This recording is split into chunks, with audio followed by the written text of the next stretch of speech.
ہمارے دو دشمن ہیں جو ہمیں جادہ مستقیم سے ہٹانے کے لیے دن رات کوشاں ہیں، ایک نفس اور دوسرا شیطان۔ اب دو دشمنوں کے نرغے میں اکیلی جان ہے۔ اب نفس شیطان سے بھی بڑا دشمن ہے۔ ہم تو یہ کہہ دیتے ہیں کہ شیطان نے ہمیں ورغلایا، لیکن جب شیطان خود ورغلایا گیا تو اس وقت کوئی دوسرا شیطان تو تھا نہیں۔ شیطان کو شیطان بنانے والا نفس تھا۔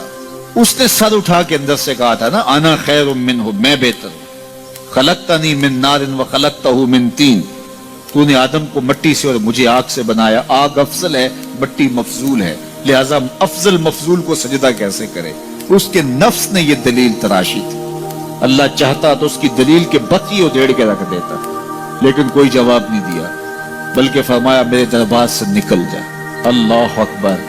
تو شیطان کو جو دلیل سکھائی اس کے نفس نے سکھائی۔ تو شیطان اور نفس دو بڑے دشمن، یہ دونوں ہمارے ساتھ لگے ہوئے، لیکن اللہ کا کرم یہ ہوا، اذا جاء رمضان سلسلۃ الشیاطین، جب ماہ سیام آیا شیاطین جکڑ دیے گئے۔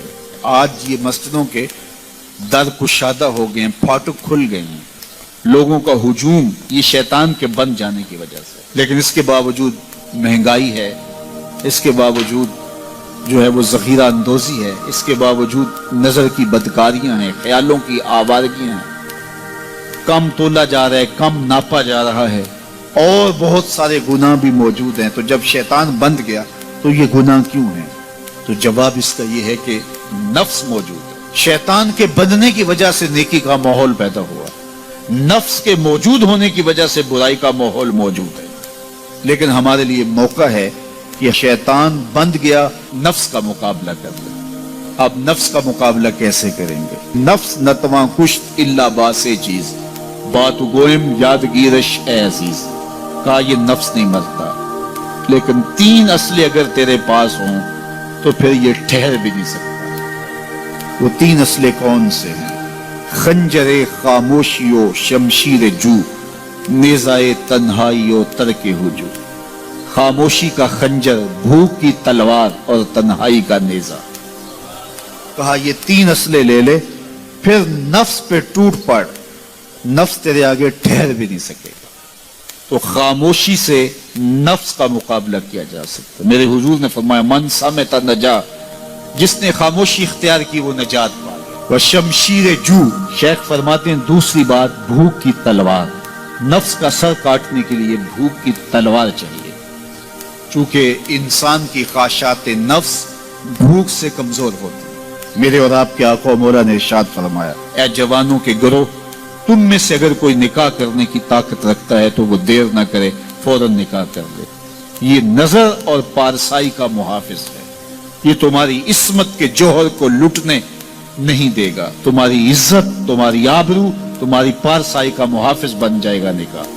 اور اگر تم میں نکاح کرنے کی فی الحال طاقت نہیں ہے، تمہارے حالات ایسے نہیں ہیں، تو فرمایا کہ فعلیہ بالصوم، تو کثرت کے ساتھ روزے رکھو، فإنہ لہ وجاء، اس لیے کہ یہ قاطع شہوات ہیں۔ تو بھوک سے نفس کی تہذیب ہوتی ہے، بھوک سے خواہشات نفس مٹتے ہیں، آرزویں کم ہوتی ہیں۔ اس لیے ہمیں بالخصوص جوانی کی عمر کے اندر نوجوانوں کو کثرت کے ساتھ روزے رکھنے کی تلقین کرنی چاہیے، تاکہ وہ اپنی اس عمر کو، اپنی جوانی کو کہیں غلیظ نہ کر بیٹھیں، اور اپنی جوانی کے تقدس کو، عصمت کے جوہر کو کہیں برباد نہ کر بیٹھے۔ یہ سب سے قیمتی سرمایہ ہے کسی شخص کا کہ اس کی عصمت کا جوہر پاکیزہ رہے۔ اگر یہ جوہر لٹ گیا تو پھر اس کے باطن کا چہرہ مسخ ہو گیا، اس کے اندر کی دنیا لٹ گئی، اس کے پلے کچھ نہ رہا اگر اس کی عصمت ہی محفوظ نہ رہی۔ تو عصمت کی حفاظت کے لیے کثرت کے ساتھ روزے رکھنے کی تلقین کی گئی۔